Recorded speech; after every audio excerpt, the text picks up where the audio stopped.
Eduard Roschmann, the 25th of November 1908, the 8th of August 1977, was an Austrian Nazi SS Obersturmführer and commandant of the Riga Ghetto during 1943.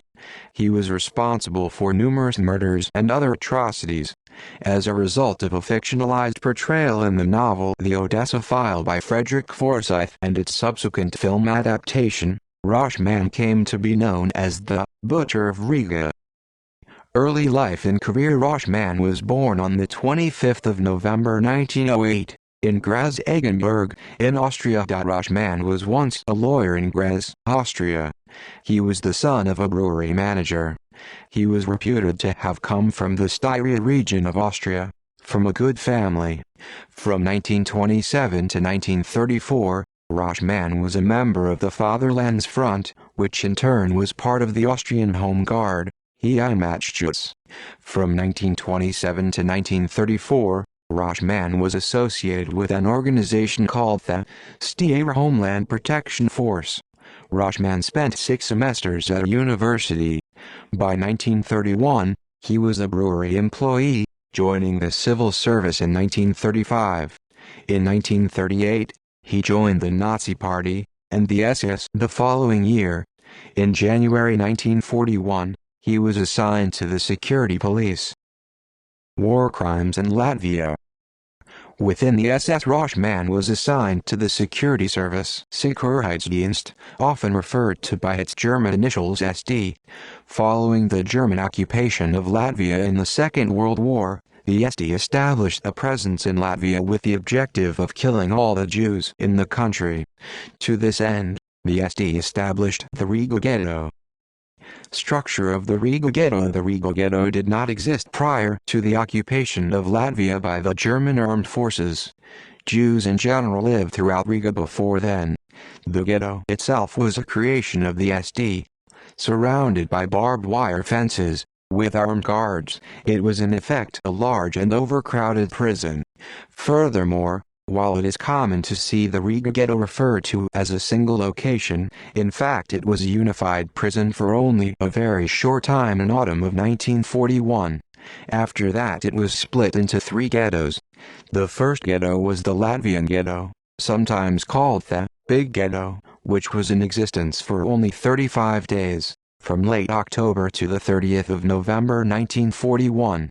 Men, women and children were forced into the ghetto, where at least for a short time they lived as families.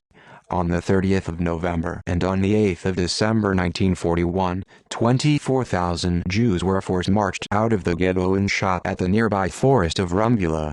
Except for Babi Yar, this was the biggest 2-day massacre in the genocides until the construction of the death camps in 1942. A few thousand Latvian Jews, mostly men, who were not murdered at Rumbula, were confined to a much smaller area of the former Latvia Ghetto. This became known as the Men's Ghetto.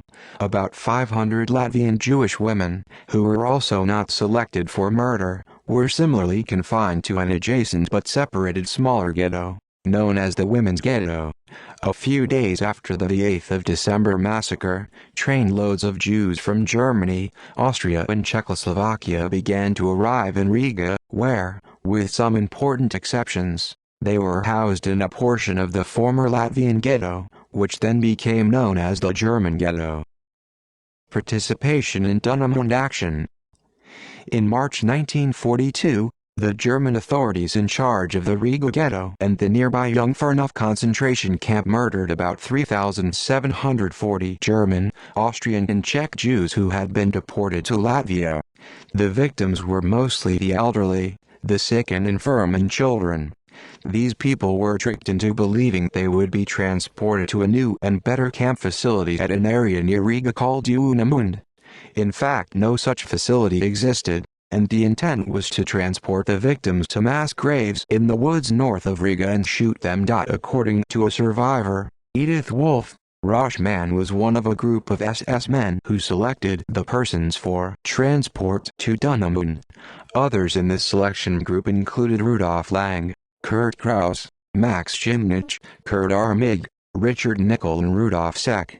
Wolf stated that only the prominent people made selections. and she was not sure whether Mig, Sek or Nickel had picked anyone.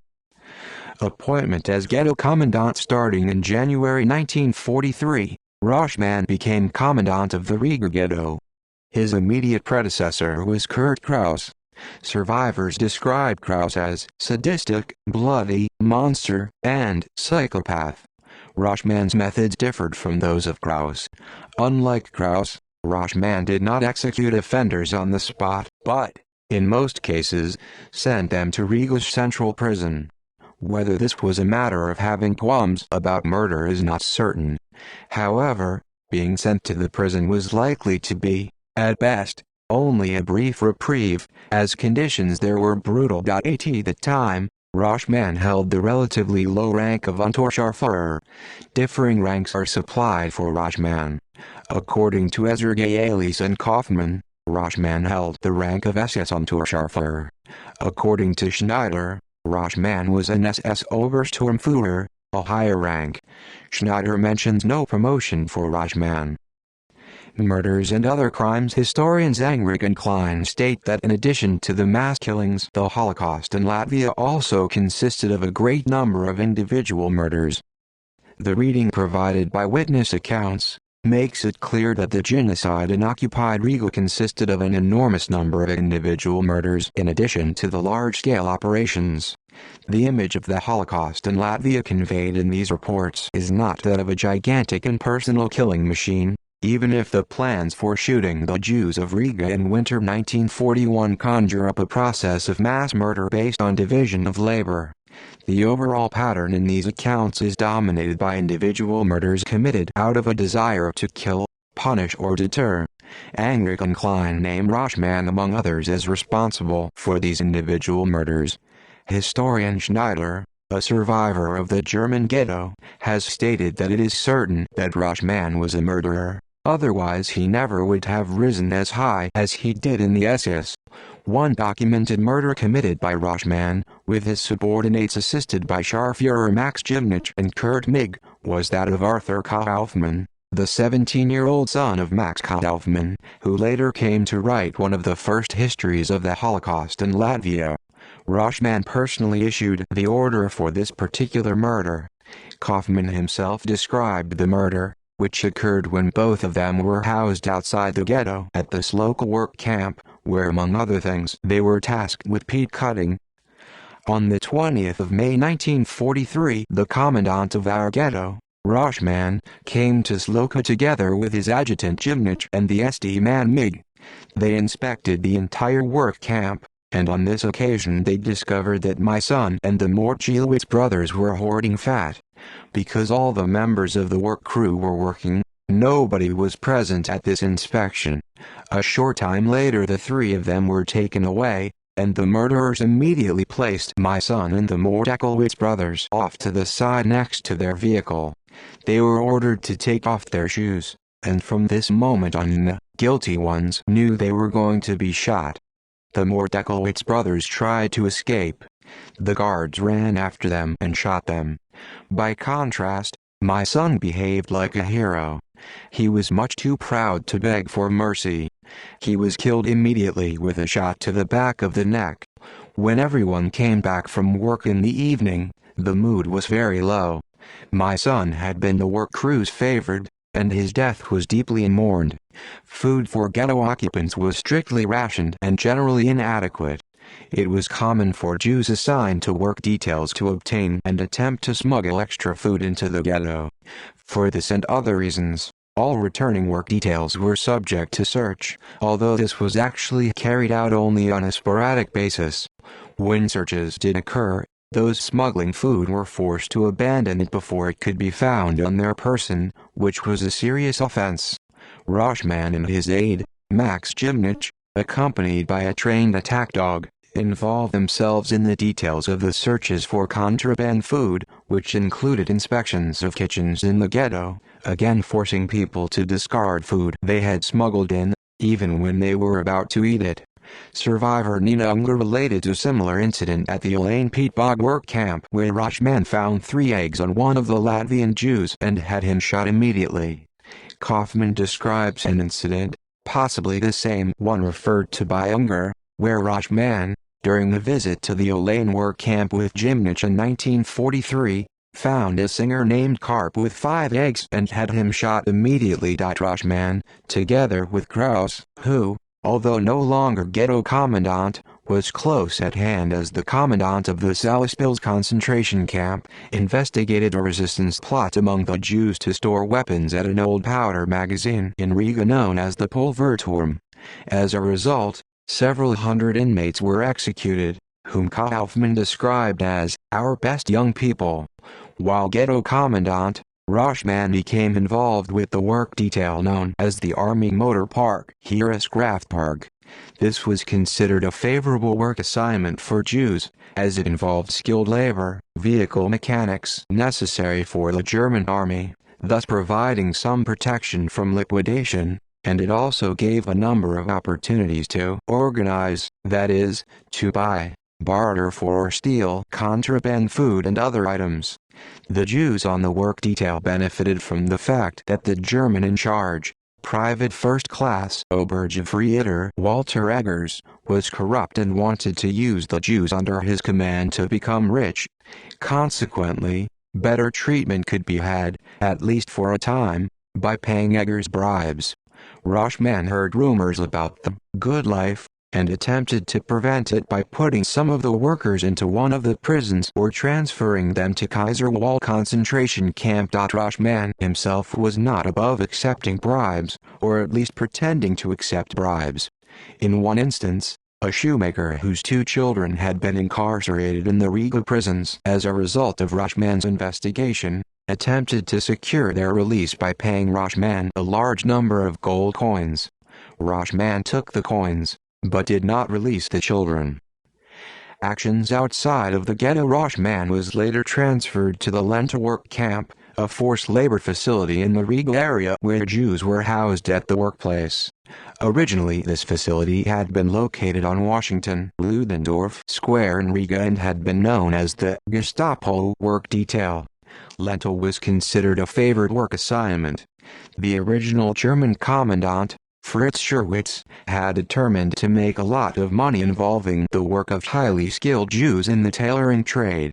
Scherwitz made efforts to protect Jews in the Lenta work detail. This changed when Roschmann became the Lenta commandant. According to Kaufman, under the rule of this commander Roschmann, the camp's inmates experienced especially difficult times. This was why various inmates escaped to Dolbele and Kurzim. As a collective punishment, the lovely gray suits were striped with white oil paint, the men had a stripe shaved down the middle of their heads, and the women all had their hair cut off. Others were arrested, sent to prison and murdered there. Roschmann participated in the efforts of Sonderkommando 1005 to conceal the evidence of the Nazi crimes in Latvia by exhuming and burning the bodies of the victims of the numerous mass shootings in the Riga area.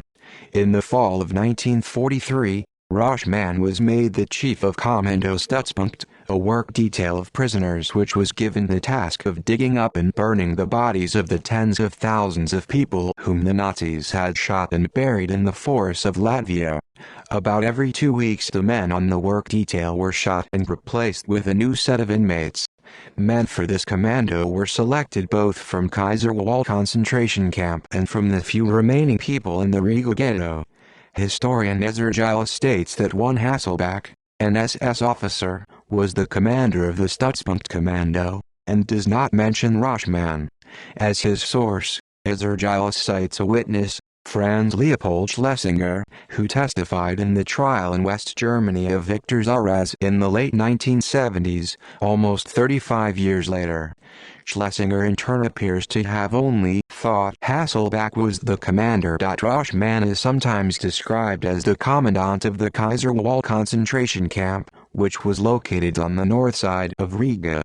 Kaufman however gives the Kaiserwald commandant as an SS man named Sauer who held the rank of Obersturmbannenfer. Jack Ratz, a Latvian Jewish survivor, came face to face with Roschmann in Lenta at the age of 17. According to Jack, "Since I worked in the kitchen I became a chemist. I took horse fat, beef fat, and bacon, melted them together with onions, and created a smear on bread. One day Roschmann came into the barracks with his dog. The dog smelled something unusual and pulled his master over to my locker where I had hidden my food. The SS officer forced me to empty all the food from my locker and called the doctor in from the next building to taste the food to find out why it had such unusual smell. The doctor, who was my friend because I had often supplied him extra food, gave me a wink as he tasted the food and reported that the odor came from onions. But the Nazi wanted to know how it came about that I had so much food and fats in my locker, since the food allowance was only enough for 1 or 2 days, at most. I told him that the food was not only my own, but I was also holding rations for my father and his friend. He then ordered the chief of police, a German Jew, to bring my father to the kitchen. My father was forced to run down a few flights of stairs so that the Nazi should not have a long wait. When asked what he did with his ration of food, my father unhesitatingly replied, "Me? All my food goes to my son." The Nazi walked out, and that time I emerged the winner with my life. Once again I was rescued from the firing squad, this time by my father's quick thinking. Character according to Gertrude Schneider, a historian and a survivor of the Riga Ghetto, Roschmann was clearly a murderer, but was not uniformly cruel. She records an instance where Kraus, Roschmann's predecessor as commandant, had executed Johann Weiss, a lawyer from Vienna, and a First World War veteran, for having hidden money in his glove. A year later, when Roschmann was commandant, his widow and daughter requested of him that he allow them the Jewish custom of visiting the grave. Roschmann allowed the request. Schneider, in describing this incident, characterized Roschmann as that most peculiar SS man. According to Schneider, Roschmann would order food abandoned during searches for contraband to be sent to the ghetto hospital. Schneider particularly objected to Roschmann's modern image as the so-called Butcher of Riga. Up to the time of the publication of Forsyth's book in 1972, Herbert Kuukers, a famous Latvian pilot, had been the person known as the Butcher of Riga as a result of his actions during the occupation of Latvia from 1941 to 1944. It would be a mockery to single out Roschmann as Butcher and ignore all the others. Roschmann probably preened himself in front of his SS cronies when citing the Odessa file as proof of his ruthless efficiency 3 decades earlier. Actually, however, he was hardly a mass murderer. The atrocities mentioned in the Odessa file occurred long before he came on the scene. What he actually did in the ghetto was far less exciting. He would spend hours on end just standing in front of the commandant, not knowing what to do with himself. From time to time he would sneak a look inside the hospital, but mostly he would walk around aimlessly, growing fatter by the day, more or less ignored by everyone. However, other accounts assign a more malignant role to Roschmann. Historian Bernard Press, a Latvian Jew who was able to hide outside of Riga and avoid confinement in the ghetto, describes Kraus, Gimnich and Roschmann as having engaged in random shootings of human beings. Press describes an incident where a woman was condemned to death for illegal correspondence with a friend in Germany. Roschmann had her confined in the central prison, where she was not in fact executed but released based on the recommendation of Kraus, who had previously wanted the woman to become his mistress. Also, Max Michelson described Roschmann, Rudolf Lang and Kurt Kraus as all being notorious sadists. Michelson, a Riga ghetto survivor, described Roschmann.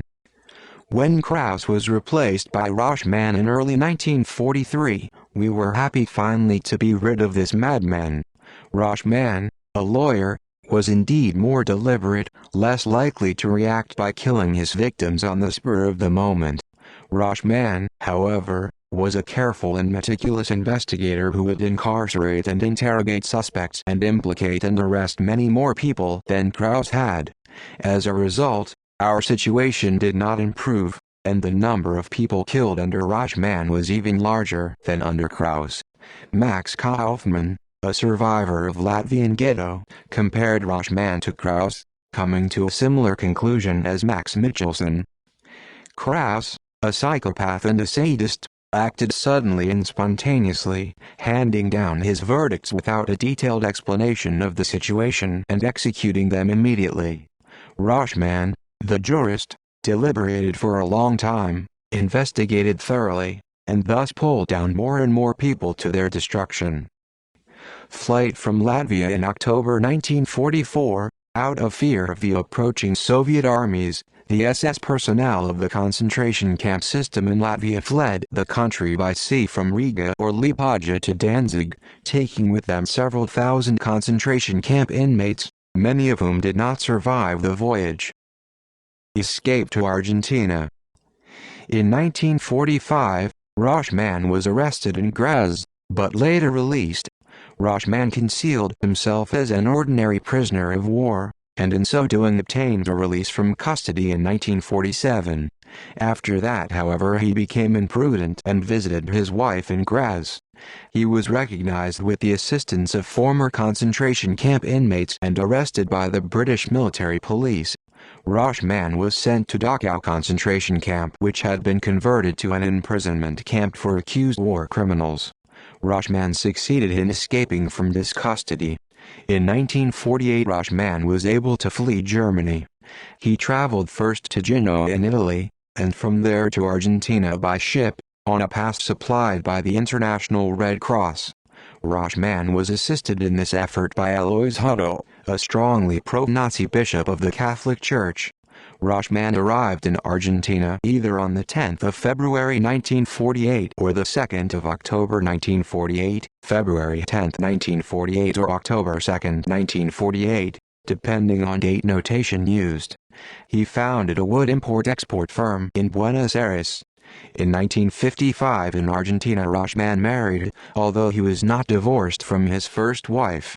His second wife left him in 1958. The marriage was later declared null and void. In 1968, under the name Federico Wagner, sometimes seen as Federico Wegener, he became a citizen of Argentina. Criminal charges. In 1959, a warrant was issued in Germany for him on a charge of bigamy. In 1960, the criminal court in Graz issued a warrant for the arrest of Roschmann on charges of murder and severe violations of human rights in connection with the killing of at least 3,000 Jews between 1938 and 1945, overseeing forced laborers at Auschwitz, and the murder of at least 800 children under the age of 10. However, the post-war Austrian legal system was ineffective in securing the return for trial of Austrians who had fled Europe, and no action was ever taken against Roschmann based on this charge. In 1963, the district court in Hamburg, West Germany, issued a warrant for the arrest of Roschmann. This would eventually prove a more serious threat to Roschmann. Extradition negotiations. In October 1976, the Embassy of West Germany in Argentina initiated a request for the extradition of Roschmann to Germany to face charges of multiple murders of Jews during the Second World War. This was based on the request of the West German Prosecutor's Office in Hamburg. The request was repeated in May 1977. On the 5th of July 1977, the Office of the President of Argentina issued a communiqué, which was published in the Argentine press, that the government of Argentina would consider the request even though there was no extradition treaty with West Germany. The communiqué was reported to be a surprise to both the Argentine Foreign Ministry and the West German Embassy. The Argentine Foreign Embassy had not received a request that Roschmann be arrested. Roschmann was in fact still not under arrest at the time the communiqué was issued. At that time, a number of Germans had been arrested by the Argentine government, then under military control, and were facing charges before military tribunals. The Argentine government had also failed to account for the death of a West German citizen in unusual circumstances, apparently related to the conduct of the so-called Dirty War then being conducted by the Argentine government against alleged terrorists within the country. This was regarded by the West German government as a breach of international treaty obligations. In addition, The prominent Argentine journalist, Jacobo Timmerman, a Jew, had been arrested at that time and held incommunicado under circumstances which raised concern that he had been subjected to ill treatment while in custody. Roschmann then fled to Paraguay. The U.S. Embassy in Argentina sent a cable to the State Department which reported the situation and contained the following comment: "The public and undiplomatic handling of the Argentine announcement concerning Roschmann raised speculation that it was a political move designed to placate the West Germans of human rights complaints and throw off charges of anti-Semitic attitudes within the government." The timing of the announcement on the extradition case appears to be in an effort to appease an irate West German government. It has also been noted that the publicity surrounding the announcement will give Roschmann adequate time to prepare for avoiding arrest. Death. Roschmann died in Asunción, Paraguay, on the 8th of August 1977. The body initially went unclaimed, and questions were raised as to whether the dead man was, in fact, Roschmann. The body bore papers in the name of Federico Wegener, a known Roschmann alias, and was missing 2 toes on one foot and 3 on the other, consistent with Roschmann's known war injuries. Emilia Wolf, a delicatessen owner in Asunción who had been a prisoner under Roschmann, positively identified the body as Roschmann's. Simon Wiesenthal, however, was skeptical of the identification, claiming that a man matching Roschmann's description had been spotted in Bolivia only 1 month earlier. "I wonder who died for him?"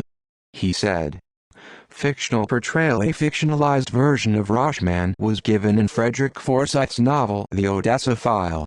A film version of the novel was released in 1974, where Roschmann was played by Austrian actor Maximilian Schell. In the book and the film, Roschmann is portrayed as a ruthlessly efficient killer. Nazi hunter Simon Wiesenthal was portrayed in the film by actor Shuo Rodensky. Wiesenthal himself also functioned as a documentary advisor. Historian Schneider sharply disputes this fictionalized image of Roschmann. She describes this fiction novel as lurid and containing many inaccuracies. Among the inaccuracies of Forsyth's fictional version of Roschmann are: Roschmann never murdered a Wehrmacht captain at the Latvian port of Liepāja to force his way onto an evacuation ship. No mention is made of Rudolf Lang, whom Schneider describes as the real butcher of Riga. Kraus is portrayed as Roschmann's deputy, rather than as his predecessor. Alois Hudel is incorrectly identified as the German apostolic nuncio and a cardinal. Roschmann is described as having been sheltered in a big Franciscan house in Genoa which apparently never existed. Odessa is portrayed as having purchased 7,000 Argentinian passports for people like Roschmann. No explanation is given for why, if this were so, Roschmann would need a travel document from the International Red Cross. The head of Odessa is identified as former SS General Richard Glux, who in fact committed suicide in 1945. Researcher Matteo Sanfilippo, who studied the issue of the discrepancies between the fictional and the real Roschmann, gives the following analysis: "We cannot blame Forsyth for being inaccurate. He was writing a thriller, not an historical essay. The incidents were based on fact and the overall impression was not inaccurate. For example, some religious houses did shelter the wanted, just not in Genoa. Roschmann did murder many people, but not a Wehrmacht captain. Odessa did supply fake travel documents of different kinds." And so on. The role of Wiesenthal in the genesis of the novel is more interesting. Later, the Nazi hunter confessed that he wanted to influence the writer. In fact, Wiesenthal was using the thriller to force Roschmann out into the open, which is what actually happened. Wiesenthal himself, in his 1990 book Justice Not Vengeance, admitted that he had suggested, in response to Forsyth's inquiry, that Forsyth's book, and the later film, include fictional statements about Roschmann, and that he, Wiesenthal, had done so for the purpose of casting the light on Roschmann and forcing his arrest.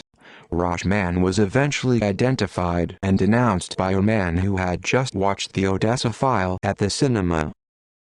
See also: List of fugitives from justice who are no longer sought. Riga Ghetto. The Holocaust in Latvia. The Odessa File, fictionalized 1972 novel by Frederick Forsyth that cast Roschmann back into public attention.